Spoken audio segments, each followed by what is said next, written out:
الحمد لله والصلاة والسلام على رسول الله وعلى آله والصحابة وبعد السلام عليكم ورحمة الله وبركاته. إذا شرحنا لمصادر الاستدلال ووصلنا إلى العقل. Toujours notre exposé consacré aux sources et méthodes d'argumentation. Nous sommes arrivés à la cinquième et dernière source qui est al-aql, la raison. Lors de la séance dernière, nous avions défini la raison, en disant en résumé que dans la terminologie, le terme de aql s'applique à quatre choses distinctes l'une de l'autre. Premièrement, al-gharizatul mudrika, premièrement ce que l'on avait appelé à la pulsion par laquelle l'homme comprend et connaît les choses. On a dit que peut-être le terme adéquat ici est celui de conscience. Cette force intérieure comparable à la vision pour l'œil, par laquelle l'individu est considéré responsable. S'il en vient à perdre cette forme de aql, alors il est considéré comme fou. Et par laquelle également l'homme se distingue des animaux. Nous avions dit deuxièmement al-ulum ad-daruriya. Le terme de aql s'applique également au savoir dit évident, nécessaire, c'est-à-dire qui ne nécessite pas une étude, une recherche pour être connu. Ce qui est connu par la moindre réflexion, les évidences de la raison. Al-juzu asgharu min al-kulli, par exemple. Le fait que la portion d'une chose soit moins grande que sa totalité, Ça, c'est une évidence. Et à ces évidences s'applique le terme de aql, de raison. Troisièmement, al-ulum an-nazariya, les sciences acquises. C'est-à-dire suite à une étude, soit suite à une recherche d'arguments. Les sciences acquises, التي تحصل بالنظر والاستدلال وما يستفاد من التجارب والحسية. Et là on peut ajouter quelques précisions à ce qui a été dit durant la séance dernière. Il dit sciences acquises qui sont dues à une étude, à une argumentation. Également, ce que l'on déduit de l'expérimentation, at-tajarub. ويدخل في ذلك ما اسمه المحاسبي فهم البيان وأراد بذلك إصابة العاقل المعنى الصحيح لكل ما يسمعه من أمور دينه ودنياه ولكل ما يدركه بحواسه ويدخل في ذلك فهم ما في القرآن الكريم من المواعظ والآيات والبينات كما قال سبحانه عن أهل الكتاب يسمعون كلام الله ثم يحرفون من بعد ما عقلوه وهم يعلمون فأثبت أنهم عقلوا أي فهموا معناه وأدركوا وإن كانوا خالفوه وكفروا به. Il dit ce que l'on déduit de l'expérimentation également, il dit entre dans cette catégorie ce que Al-Muhasibi a nommé Fahmul Bayan, la compréhension de l'exposé. Il entendait par là que l'individu perçoive le sens véritable de tout ce qu'il entend des affaires de la religion et pourquoi pas même des affaires mondaines. Que lorsqu'il entend parler d'une question de théologie et même d'une affaire mondaine, alors il en comprenne le sens exact, le sens véritable. Ça entre dans cette catégorie dite des sciences acquises. Également de tout ce qu'il perçoit au moyen des instruments sensoriels. Entre dans cela la compréhension de ce que renferme le Coran d'exhortation et d'explication. Comme dans la parole du Très-Haut au sujet des gens du livre, il dit Yasma'una kalam Allah. Ils entendent la parole d'Allah. Thumma yuharrifunahu min ba'di ma aqalu. Et ensuite, ils la déforment après l'avoir raisonné, littéralement aqalu, et tout en le faisant sciemment, tout en sachant cela. Aqalu ici, c'est-à-dire qu'ils ont compris son sens, qu'ils ont perçu les indications de la parole d'Allah. Aqalu. Et malgré tout, ils y ont mécru, ils ont préféré l'interpréter faussement, déformer son sens. Cela même s'ils les ont contrariés et qu'ils ont mécru en ces indications du texte révélé. cela n'empêche pas de les qualifier de gens raisonnés dans ce sens en particulier. Ils sont raisonnés ou encore raisonnables dans le sens où ils ont compris simplement la parole d'Allah. Ils ont compris. Mais ça n'a pas suffi pour faire d'eux des croyants.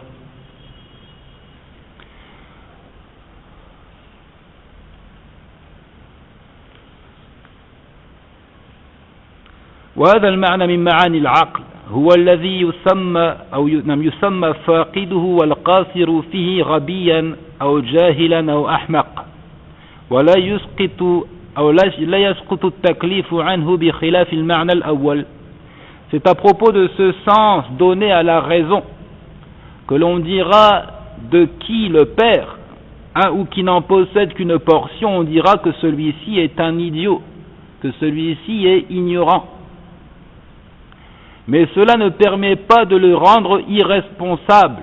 Cet individu idiot, ignorant, a toujours le devoir d'appliquer les injonctions divines. Ce n'est pas la même chose que pour le premier sens donné à la raison, cette pulsion qui permet à l'individu de comprendre. Lorsque l'individu perd cette pulsion-là, al-gharizatul mudrika, alors on dira qu'il est fou et qu'il n'est plus mukallaf, il n'est plus responsable, il n'est plus concerné par les injonctions divines. Mais dans ce cas-là, même si l'individu en perd une portion, on ne dira pas qu'il est fou, on dira simplement qu'il est rabi ou bien jahil, ignorant, idiot. Et celui-là a toujours le devoir d'appliquer les injonctions divines.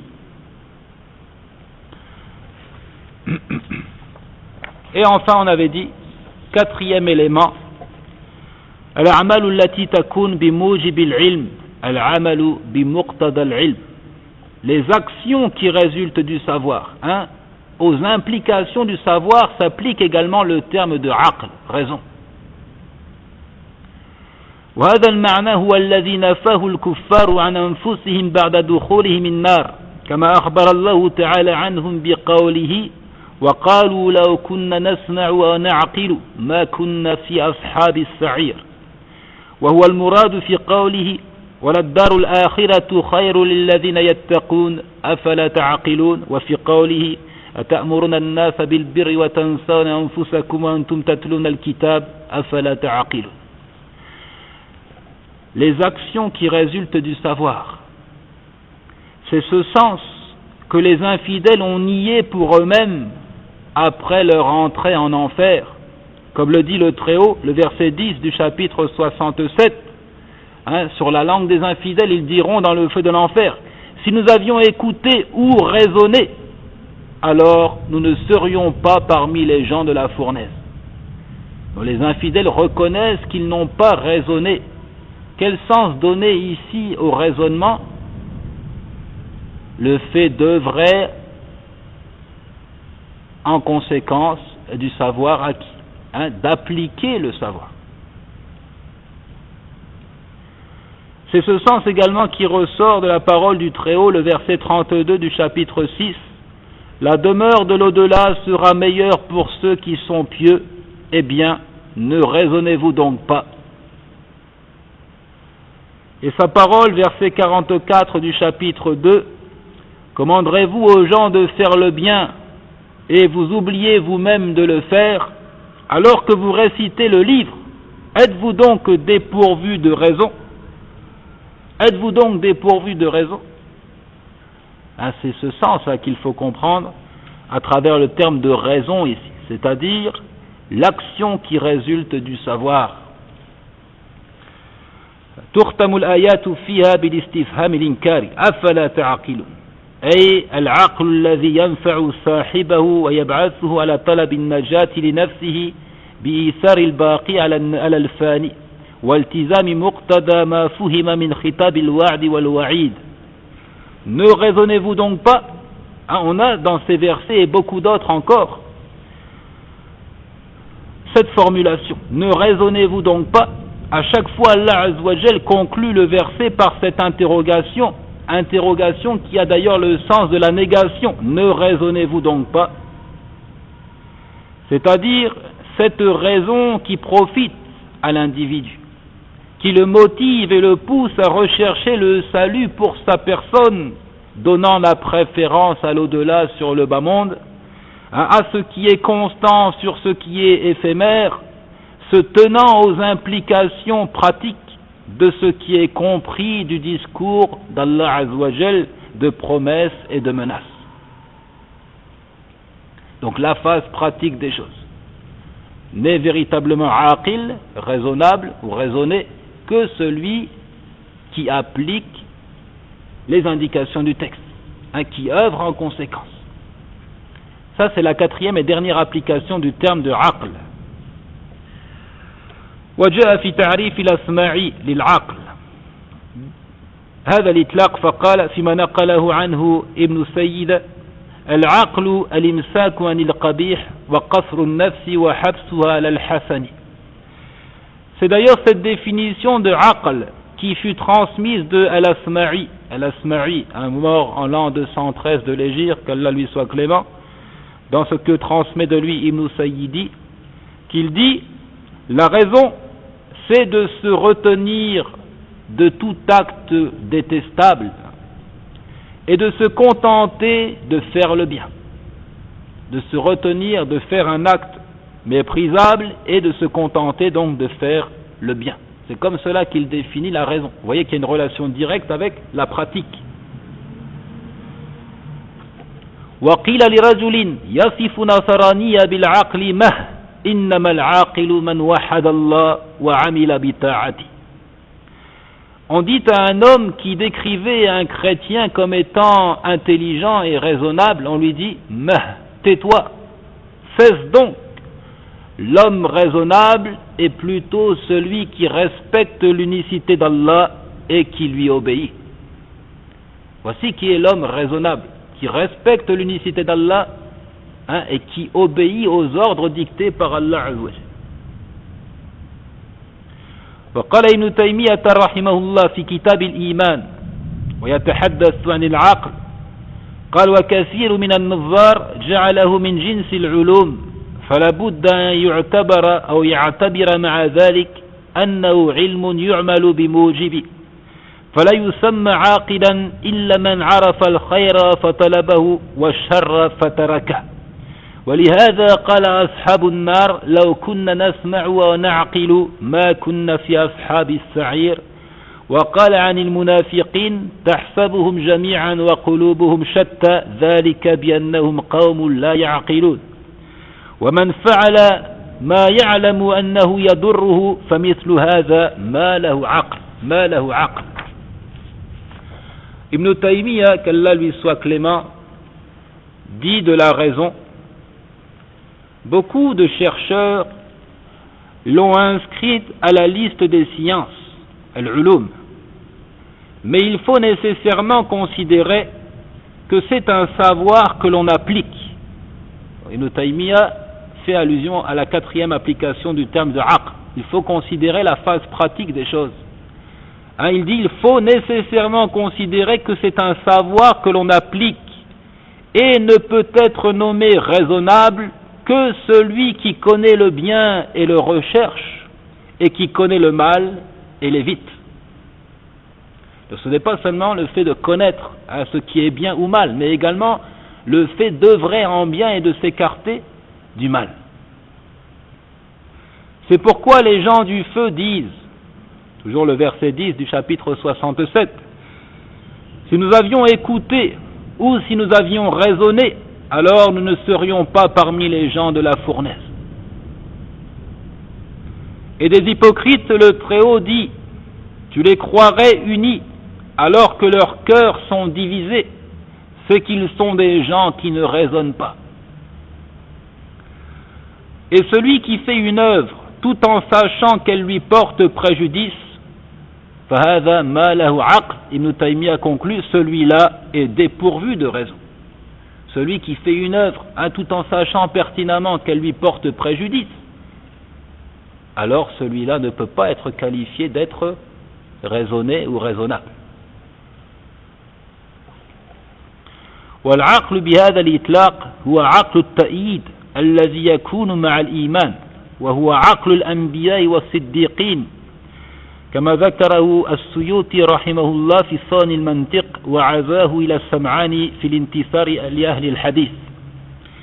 La raison, d'après cette application du terme, indique l'idée de soutien divin, d'assistance. Et c'est cette forme de raison qui accompagne la foi, qui caractérise le croyant. C'est donc la raison des prophètes et des véridiques. Cette idée fut soulignée par l'imam As-Suyuti dans son ouvrage Sawn al-Mantiq, qu'il attribua lui-même à As-Sam'ani dans l'ouvrage Al-Intisar li Ahli al-Hadith. Ces deux érudits, As-Sam'ani et As-Suyuti, ont affirmé que cette forme de raison-là, c'est la raison des prophètes et des véridiques. قال ابن تيمية رحمه الله أيضا في مجموع الفتاوى: فالعقل لا يسمى به مجرد العلم الذي لم يعمل به صاحبه ولا العمل بلا علم، بل الصحيح أن اسم العقل يتناول هذا وهذا. Ibn Taymiyyah toujours qui dit dans le Majmou' al-Fatawa, volume 9 à la page 286, donc on ne nommera pas aql le simple savoir au détriment de la pratique. De même, il ne s'applique pas à la pratique sans connaissance. La vérité est que le nom de aql s'applique à l'un et à l'autre, à les deux en même temps. Le savoir mais également la pratique. وتفاوت العقلاء في العقل بهذا المعنى معلوم ضرورة. La disproportion de cette catégorie de la raison est connue de manière évidente. De manière évidente, on sait que les gens ne sont pas à pied d'égalité dans la réalisation des œuvres qui découlent du savoir. Nous allons voir que c'est une question sur laquelle ont divergé les érudits. L'avis que retiennent les gens de la tradition, c'est que les gens ne sont pas à pied d'égalité en ce qui concerne l'aql, la raison. En ce qui concerne cette quatrième application, cette quatrième catégorie, c'est une évidence. On reconnaîtra tous que les gens ne sont pas à pied d'égalité en ce qui concerne la pratique de la religion.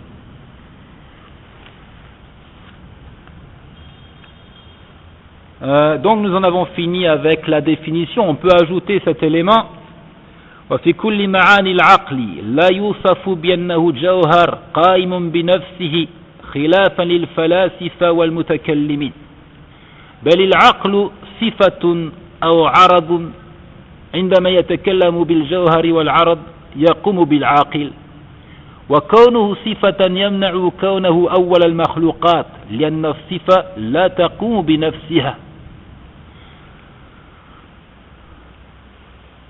De tous ces sens attribués à la raison, les quatre choses qui viennent d'être citées, il ne ressort nulle part que la raison soit une essence, une entité, comme le disent les philosophes ou encore les dialecticiens. Mais plutôt il ressort de ces textes et de ces applications que la raison est plutôt un attribut, wasf, non pas une entité mais plutôt un attribut. Ou encore un accident, le terme de arad, pour ceux qui l'emploient, ça c'est le vocabulaire, la terminologie employée par les dialecticiens. De ce fait, elle ne peut pas être la première des créatures, puisque l'attribut dépend d'une entité. Il n'existe pas de lui-même. Ça c'est une idée importante. Logiquement, la raison ne peut pas être la première chose créée puisqu'elle est un attribut. Et l'attribut dépend d'une entité. وروى المتكلمون في ذلك حديثا موضوعا باتفاق أهل الحديث وهذا نصه: أول ما خلق الله العقل فقال له أقبل فأقبل، ثم قال له أدبر فأدبر، ثم قال وعزتي وجلالي ما خلقت خلقا أكرم علي منك، بك آخذ وبك أعطي وبك أثيب وبك أعاقب. Quant à ce récit transmis par les dialecticiens, prétendant que la raison est la première des créatures d'Allah Azzawajal, ce récit est infondé.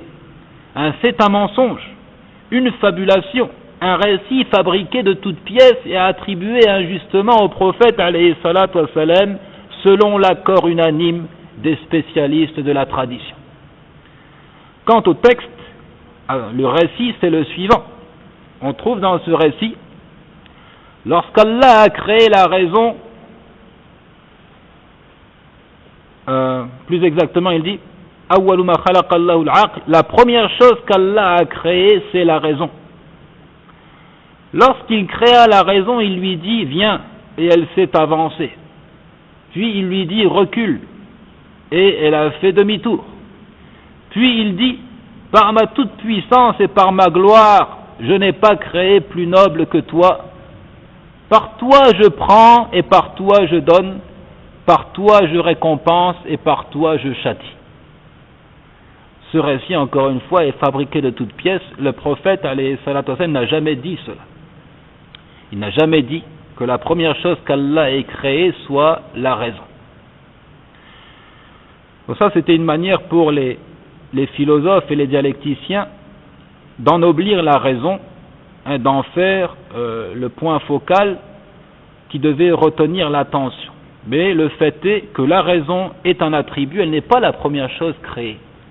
Dans ce qui est authentifié du prophète alayhi salatu wassalam, qu'il a dit awwalu ma khalaqa Allahu al-qalam faqala lahu uktub.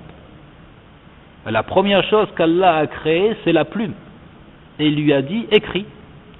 Qala wa ma aktub, la plume de dire et qu'est-ce que j'écris? Qala uktub kullama huwa kainun ila qiyam as-sa'a.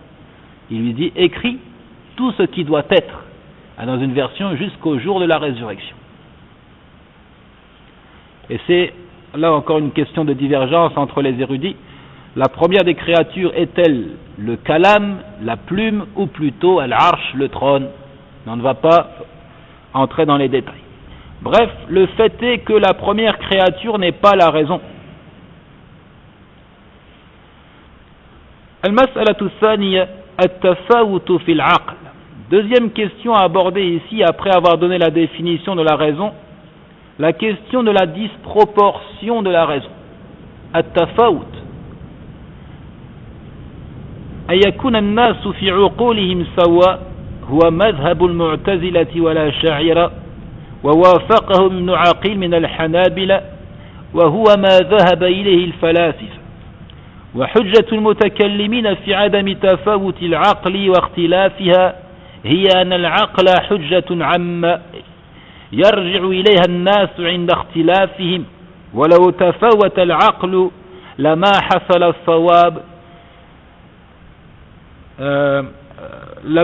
الصواب وذلك مبني على تعريفهم العقل بأنه بعض العلوم الضرورية والتي لا يختلف الناس عليها والصواب أن مسمى العقل يشمل العلوم الضرورية والنظرية والتحاكم إلى العلوم النظرية يحتمل النزاع والاختلاف. De considérer les gens égaux dans leur raisonnement. Ça, c'est l'école de pensée des Mu'tazilites, des Asharites, de Ibn Aqil, de parmi les érudits de l'école Hanbalite. C'est aussi l'avis des philosophes et l'argument avancé par les dialecticiens pour affirmer l'absence de différence, de disproportion dans la raison, c'est que la raison est, selon eux, un argument de portée générale auquel se réfère tout le monde en cas de divergence. D'après les dialecticiens, la raison, l'argument rationnel, c'est un argument de portée générale auquel tout le monde se réfère en cas de divergence, et qui est donc censé faire taire le différent et nous donner la véritable version des faits. Et si elle différait d'un individu à un autre, cette attitude commune serait inconcevable. Serait inconcevable que tous s'en réfèrent à l'argument rationnel si cette raison elle différait d'un individu à un autre.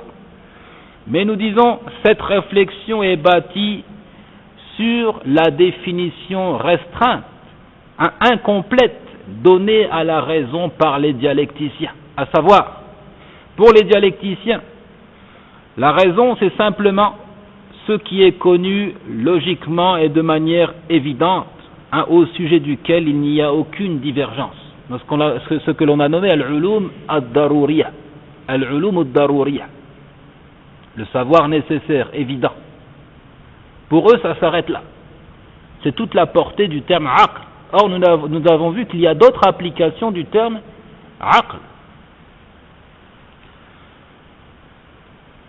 La vérité, c'est que la raison et l'intelligence englobent à la fois les sciences évidentes et les sciences acquises, celles qui nécessitent une recherche, une réflexion. Et de juger nos différends en les renvoyant aux sciences acquises, à celles qui nécessitent une recherche, cela laisse supposer un désaccord possible. N'est-ce pas? Si on renvoie l'affaire à un savoir acquis, c'est-à-dire qui nécessite une recherche, alors on peut bien envisager un désaccord.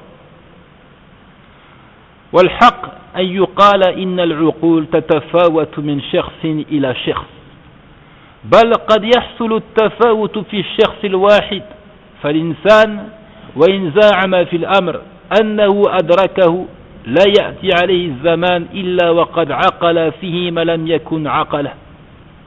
La vérité, c'est que la capacité de raisonnement diffère d'un individu à un autre. À nous autres, nous ne sommes pas d'accord avec les dialecticiens et avec les philosophes. Nous disons il y a une disproportion. La vérité, c'est que la capacité de raisonnement diffère d'une personne à une autre. Cette disproportion peut même exister chez un même individu en réalité. Car il pense avoir cerné une affaire, puis un laps de temps s'écoule et il perçoit ce qu'il n'avait pas perçu auparavant. Et il découvre quelque chose de nouveau. Donc une même personne est sujette à cette disproportion en matière de raisonnement. Et ça, je pense, c'est évident, tout le monde le comprend. Dans une même journée même, il y a des heures durant lesquelles l'individu est attentif. Il est reposé. Donc, il raisonne d'une manière autre que la manière dont il pourrait raisonner après être rentré du travail, par exemple, à un autre moment de la journée. Il n'a plus la même capacité à raisonner. Or, c'est un même individu, dans une même journée, et plus encore lorsqu'il s'agit de deux individus. Ma manière à moi de raisonner et de réfléchir n'est pas nécessairement votre façon à vous de raisonner. Et ma capacité à raisonner peut être différente de la vôtre. وحديث ما رأيت من ناقصات عقل ودين أذهب للب الرجل الحاثم من إحداكن مما دل على هذا التفاوت إذ الحديث دل بمنطوقه على النقصان وبمفهومه على الزيادة وهو معنى التفاوت بل هو دليل على تفاوت العقل الغريزي أيضا لأن الرسول صلى الله عليه وسلم قرر أن جنس النساء فيه نقصان العقل وهذا لا يكون إلا في الغريزة التي خلقنا بها ولأن التفاوت في الجانب الكسبي فرع للتفاوت في الجانب الغريزي. D'ailleurs, il y a ce récit du prophète alayhi salatu wassalam qui appuie cette idée de disproportion. Dans ce qui est authentifié de lui, qu'il dit alayhi salatu wassalam, je n'ai pas vu pareils gens que l'une d'entre vous, en s'adressant aux femmes. Je n'ai pas vu pareils gens que l'une d'entre vous, au raisonnement et à l'attachement religieux aussi réduit, et aussi capable de faire perdre la tête à un homme bien décidé. Donc ce récit indique cette disproportion. Il exprime dans sa signification propre la diminution. Il a dit comme naqisatu aqlin wa din. Il a parlé de diminution de réduction en matière de raisonnement et d'attachement religieux. Et il exprime l'augmentation par sa signification contraire. Si la raison peut diminuer, alors c'est qu'elle peut également augmenter par sa signification contraire. Il dit, c'est d'ailleurs ça le sens de la variation, c'est ça le propre de la disproportion.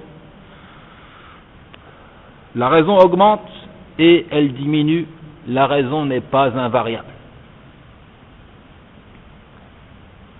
Et là il va plus loin, je ne sais pas si tout le monde est d'accord avec lui ici, mais il dit, le récit signifie que cette disproportion affecte même la pulsion, ce que l'on a nommé al-gharizatul mudrika, la pulsion par laquelle l'homme connaît et comprend, et qui distingue l'homme de l'animal. C'était la première application du terme aql. Il va jusque là en disant, ce récit signifie même que cette disproportion affecte al-gharizatul mudrika, la pulsion par laquelle l'homme connaît et comprend, par laquelle il se distingue de l'animal. Puisque le prophète alayhi salatu wassalam a établi que la diminution de la réflexion concerne toutes les femmes, elle concerne le genre féminin. Et cette disproportion dans l'aspect acquis du savoir n'est qu'une extension de la disproportion originelle dans l'aspect instinctif de la raison. Bon, en bref, il nous dit, les femmes, d'une manière générale, ont une part de raison moins considérable que celle des hommes. Donc ça, c'est un propos grave. En Europe, on entre en prison pour des choses comme ça.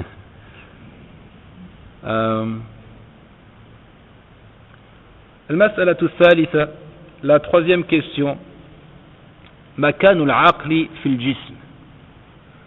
À quel endroit du corps se situe la raison? Vous avez une idée? La raison? La tête? Le cœur? Le cœur. Deux idées seulement?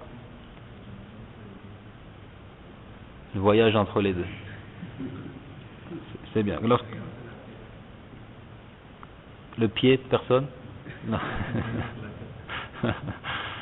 فقالت الأحناف والحنابلة وهو مذهب المعتزلة إن العقل محله الدماغ أي الرأس ودليلهم أنه إذا ضرب الرأس ضربة قوية زال معها العقل وإن العرب تقول للعاقل وافر الدماغ ولضعيف العقل خفيف الدماغ. Donc là il y a deux avis et alhamdoulilah Allah vous a aidé puisque les deux avis ont été émis. Il dit tout d'abord, les érudits de l'école hanafite et hanbalite voient, tout comme les mu'tazilites, que la raison se situe dans le cerveau, donc au niveau de la tête. Quel argument avance-t-il? Ils disent pour preuve le fait qu'une personne qui subit un choc violent sur le crâne perd la raison. L'individu peut devenir fou à cause d'un choc violent reçu sur la tête. Et aussi que les Arabes ont coutume de dire pour une personne raisonnable et intelligente, Fulan wa firud dimar, un tel a un cerveau large, littéralement. Il a une grosse tête, c'est-à-dire il est intelligent, il est raisonnable. Et à propos de l'idiot qui ne raisonne pas, ils disent Khafif ou dimar, celui-là a un cerveau léger. Ça c'est le premier avis. وقالت المالكية والشافعية وبعض الحنابلة محله القلب ودليلهم قوله تعالى فتكون لهم قلوب يعقلون بها أو آذان يسمعون بها فمنفعة القلب التعقل كما أن منفعة الأذن السمع. وقال عمر بن الخطاب في وصف ابن عباس رضي الله عنهما ذلكم فتى الكهول إن له لسانا سؤولا وقلبا عقولا. Deuxième avis, celui des érudits de l'école malikite, shafi'ite, et c'est aussi l'avis de certains hanbalites qui disent la raison se situe dans le cœur. Et ils avancent pour argument, entre autres,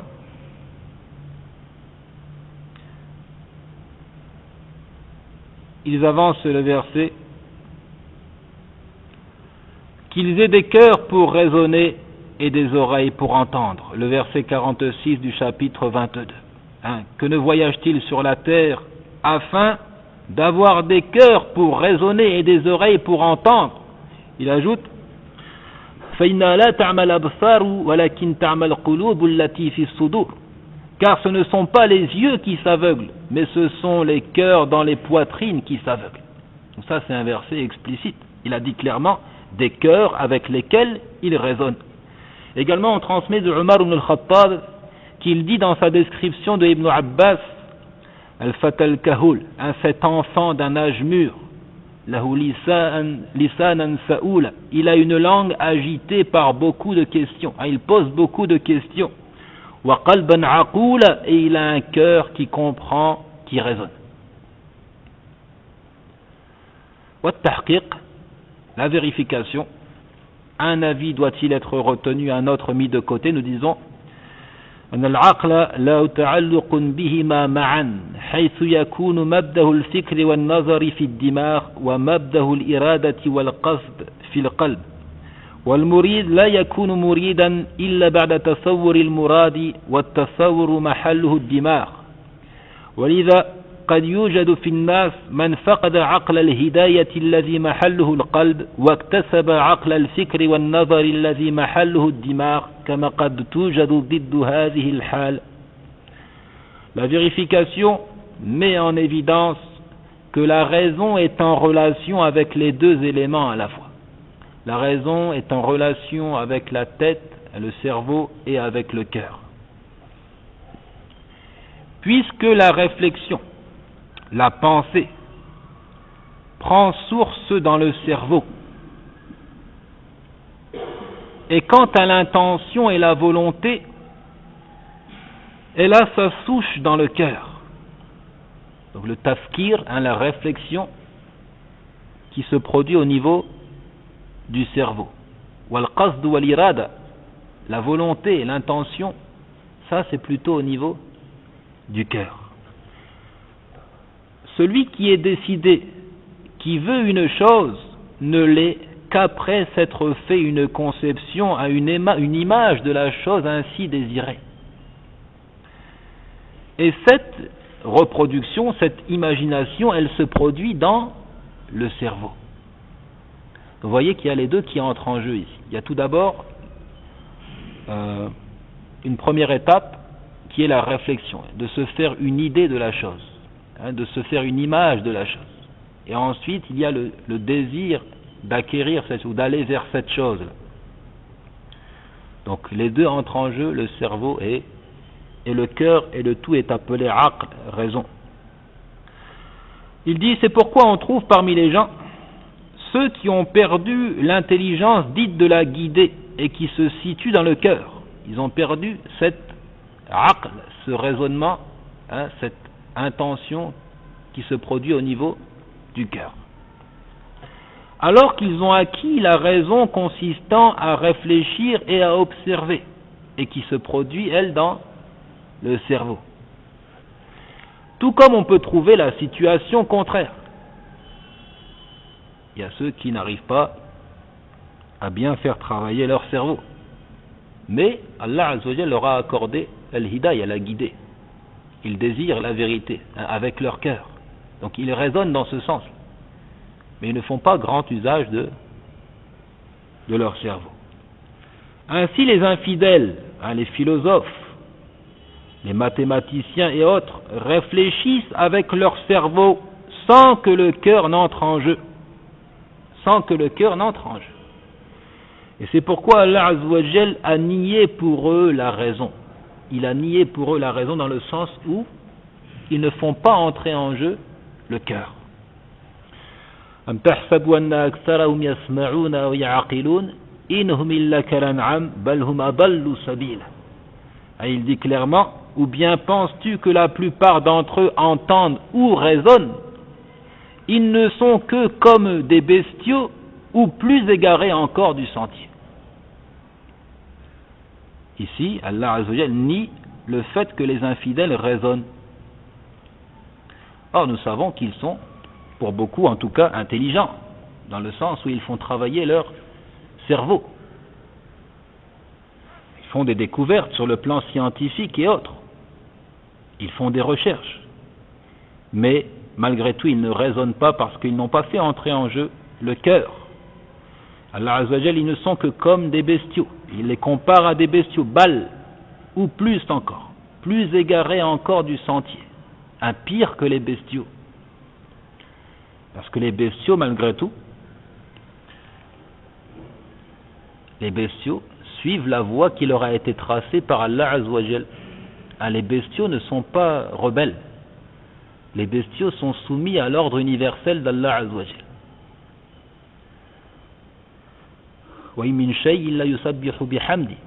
Comme le dit le Très-Haut, il n'est pas une chose qui ne glorifie pas Allah. Mais vous ne comprenez pas leur manière de glorifier. Les bestiaux également, ils glorifient Allah et ils suivent le sentier qu'Allah a tracé pour eux. Donc ils ne sont pas rebelles, contrairement aux infidèles, qui eux sont sortis de la voie, du sentier qui avait été tracé pour eux. La place accordée à la raison en islam, manzilatul aqli fil islam. وسط بين طرفين الطرف الأول من جعل العقل أصلا كليا أوليا يستغني بنفسه عن الشرع والتاريخ هذا الطرف بعد الفتوحات واتصال المسلمين بالأمم الأجنبية ظهر من أراد التوفيق بين الفلسفة والإسلام أمثال ابن سينا وآخرون أعجبوا بالتقديس الفلاسفة للعقل فجعلوه سبيل وصولهم إلى الحقائق وأرادوا دفع شبه الخصوم من اليهود والنصارى بمحض الحجاج العقلية دون اعتبار الوحي زعما منهم أن الوحي خالي من ذلك بل منهم من ادعى أن الحجاج التي جاء بها الوحي ضعيفة قاصرة بخلاف الأدلة العقلية فالدليل العقلي قطعي عندهم والدليل السمعي ظني ولذا عند تعارضهما يجب تقديم العقل مطلقا. Quelle place accorder à la raison en islam? Nous disons, les gens de la tradition, dans leur attitude face à la raison, se positionnent au juste milieu. Ils sont entre deux extrémismes. Le premier de ces extrémismes, celui qui consiste à faire de la raison un fondement sur lequel on s'appuie totalement, qui pourrait nous suffire au point de se passer du texte révélé. L'histoire de cette tendance, c'est qu'après les conquêtes et les prises de contact avec les communautés étrangères, un non-arabe, sont apparus des gens qui ont tenté d'établir l'entente et la concorde entre la philosophie et l'islam. D'autres aussi ont été séduits par la divinisation de la raison entreprise par les philosophes. Ils ont donc fait de la raison leur cheval de bataille, l'unique moyen d'entreprendre des démonstrations et de répliquer aux équivoques, notamment les équivoques lancés par les juifs et les chrétiens, au détriment de la révélation. Certains sont allés jusqu'à considérer les arguments révélés comme faibles, sans grande valeur, devant une démonstration logique et rationnelle. Ainsi, l'argument puisé dans le raisonnement humain est, selon eux, indiscutable. Il a force de loi. Alors que le texte révélé n'est qu'une supposition. Le texte ne permet pas de fournir un savoir certain. Et donc, on en vient à donner la priorité au raisonnement sur la révélation en cas de supposée contradiction. Si on fait face à une contradiction, alors on donnera la priorité à la raison. Ils ont fait de l'argument logique une preuve irréfutable qui permet d'acquérir la certitude, Alors que la parole d'Allah Azza wa Jalla et de son messager alayhi salatu wa salam ne sont pour eux que suggestions et suppositions, ne permettant jamais d'acquérir la certitude. Si la raison pouvait expliquer toute chose, nous disons, ça c'est déjà une première réplique, si la raison pouvait expliquer toute chose, alors il n'y aurait pas eu besoin d'envoyer des messagers et de faire descendre des livres révélés. Si tel était le cas, quel est l'intérêt de l'envoi des messagers et de la révélation des livres? Ici je cite Ibn Khaldun dans son prologue, Al-Muqaddimah. Ibn Khaldun, il dit « La raison est un instrument de mesure sûr. Ses règles de fonctionnement sont convaincantes. Nul doute quant à un emploi justifié de ces règles, si ce n'est que tu ne peux ambitionner d'en faire la balance de ce qui concerne le monothéisme, l'au-delà, la réalité de la prophétie, la réalité des noms et des attributs d'Allah Azza wa Jal, de ce qu'il y a au-delà de ses limites. » Il dit « Cela est une ambition insensée et relève de l'impossible. » Ça nous indique déjà qu'il y a ce qu'on appelle majal ou al-amali bil-aql. Il y a un champ d'application de la raison qui est limité, qui a ses limites. Effectivement, on reconnaît que la raison est un instrument de mesure sûr. Ses règles de fonctionnement sont convaincantes. Mais tu ne peux ambitionner d'en faire la balance, de quoi peser ce qui concerne le monothéisme, l'au-delà, la prophétie, les noms et les attributs d'Allah. Cela est une ambition insensée et relève de l'impossible. Cela est à l'exemple d'un homme qui voudrait peser les montagnes avec une balance de bijoutier conçue pour peser de l'or. On dirait que l'instrument est efficace, mais il est efficace pour peser quelques grammes d'or. Mais si on pose là-dessus une montagne, il ne peut plus jouer son rôle. C'est la même chose avec la raison. Cela ne signifie en rien que la balance ne soit pas à l'origine bien équilibrée. Cependant, la raison y fait halte.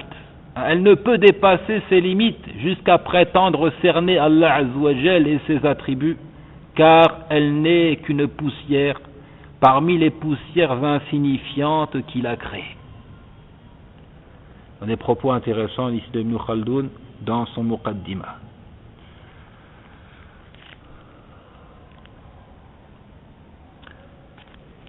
On passe de suite à Taraf al-Thani, le deuxième extrémisme. On avait dit les gens de la tradition sont au juste milieu entre deux extrêmes. At-Taraf al-Thani, من أعرض عن العقل وخالف صريحه وقدح في الدلائل العقلية مطلقة وهم المتصوفة في المقابل يذمون العقل ويعيبونه ويدعون أن أكثر القوانين العقلية يمكن أن يأتي عليها البطلان ويقرون من الأمور ما يعرف كذبه بصريح العقل ويمدحون السكر والجنون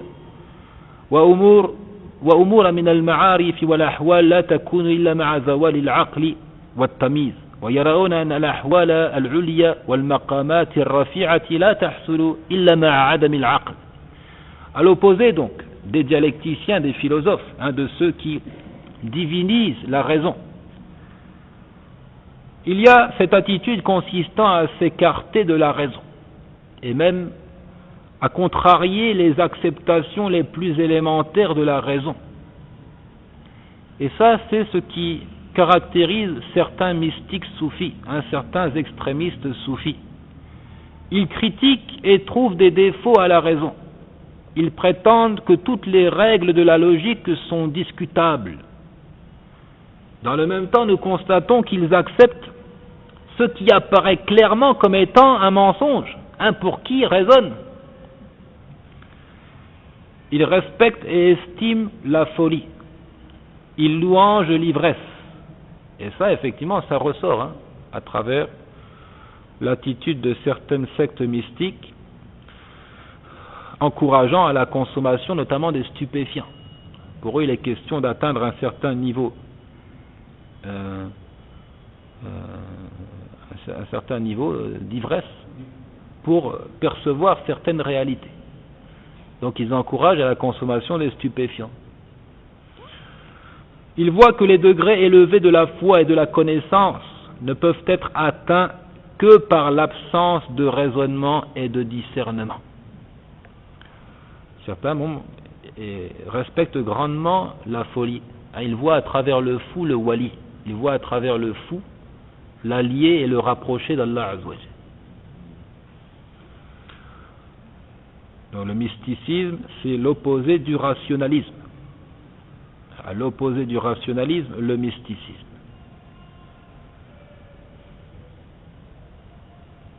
Wal-wasat, le juste milieu, nous citons quelques points ici. Ça, c'est l'islam véritable, la place accordée à la raison par l'islam. Awalan, anna al-aqla shartun fi ma'rifati al-ulum wa salahi al-a'mal. Lidhalika kana salamatu al-aqli shartan fi at-taklif. Premièrement, qu'en islam, la raison est une condition pour l'acquisition de la connaissance et pour la validité des actions. C'est pourquoi la raison saine est une condition pour que l'individu soit considéré responsable, que ses actes soient pris en compte. ثانيا العقل لا يستقل بنفسه بل هو محتاج إلى الشرع إذ العقل قوة في النفس بمنزلة قوة البصر التي في العين فإن اتصل به نور الإيمان أي ضوء الكتاب والسنة كان كالعين إذا اتصل بها نور الشمس والنار. Deuxièmement, que la raison toutefois n'est pas indépendante. Elle n'est pas une source autonome. Elle a besoin de la révélation pour bien fonctionner. Et là, il y a une image très intéressante donnée par Ibn Taymiyyah. Il dit, la raison étant comparable à la vision pour l'œil. L'œil qui ne profite qu'avec la lumière du soleil. Ainsi, la raison ne profite que si elle est frappée, éclairée par la lumière de la révélation, que si elle reflète la lumière du livre et de la tradition. L'œil,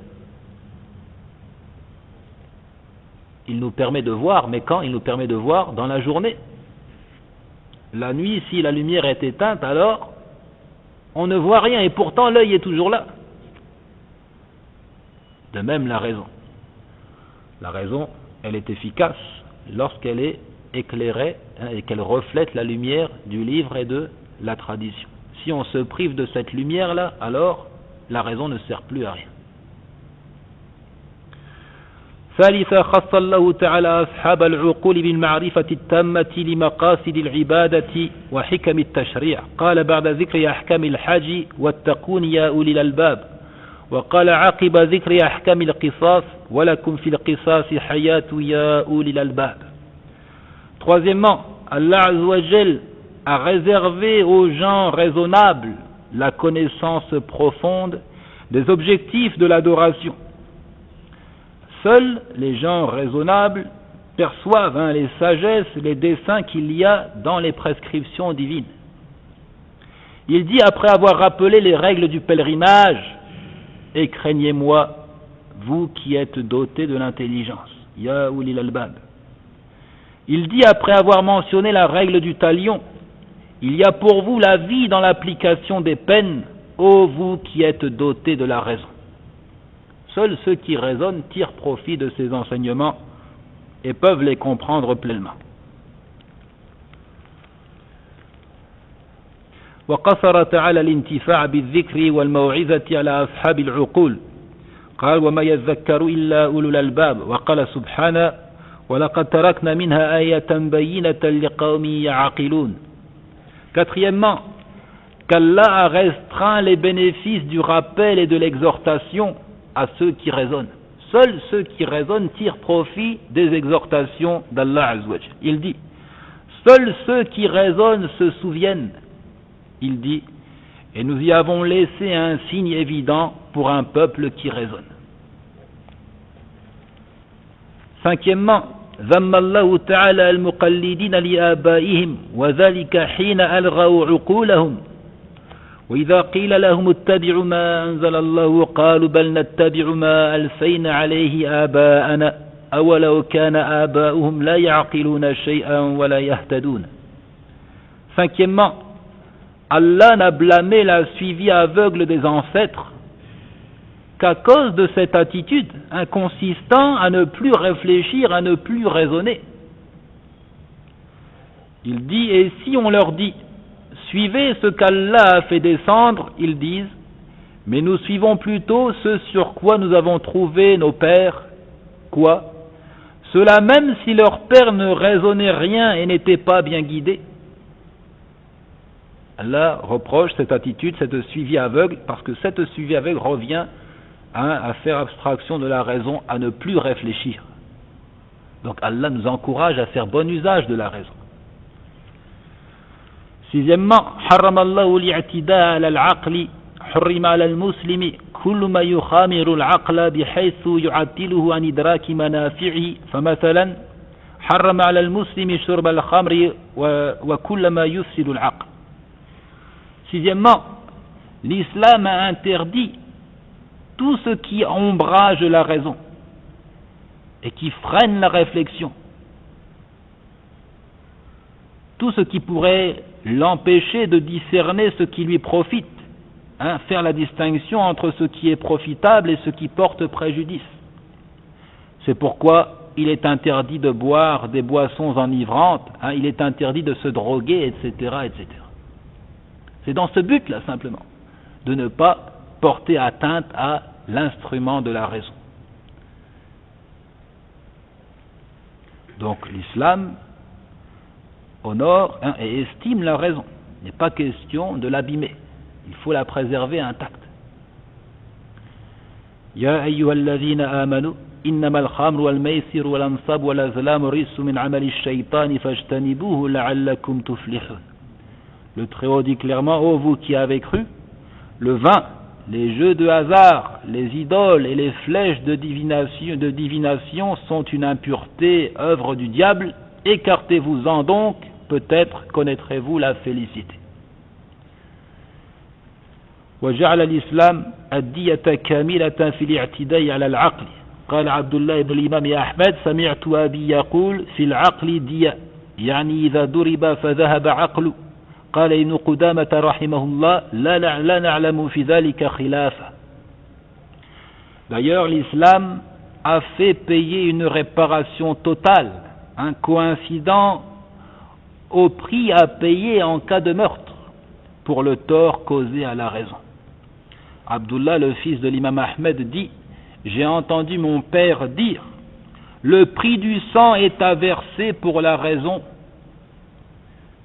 Lorsqu'il y a la perte de la raison, alors l'individu doit payer le prix du sang, comme s'il avait tué quelqu'un. Ibn Qudama dit, Ibn Qudama dit, et nous n'avons pas connaissance d'une divergence à ce sujet. Allusion donc à un consensus. Si l'individu est frappé et perd la raison, il faut payer le prix du sang.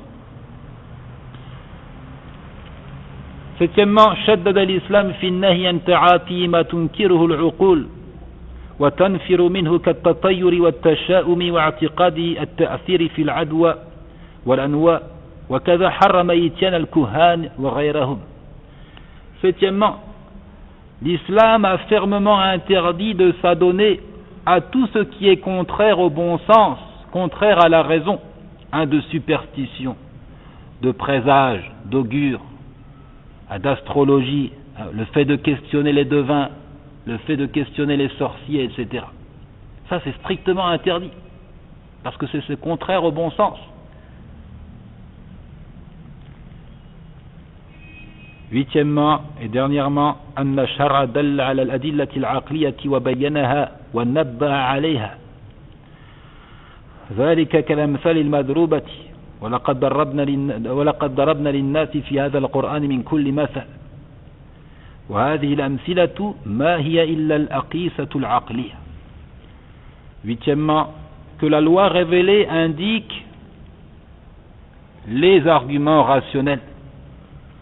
La loi révélée en réalité renferme un certain nombre d'arguments rationnels. À l'exemple des paraboles dans le Coran, Allah dit, nous avons cité pour les gens dans ce Coran toutes sortes d'exemples, des paraboles. Et qu'est-ce qu'une parabole? En réalité, il s'agit là de comparaison logique, d'analogie. Donc des versets qui font appel à la réflexion, à faire usage de la raison. Et nous allons nous arrêter là pour revenir sur ce point avec plus de précision lors de la séance prochaine, Inch'Allah.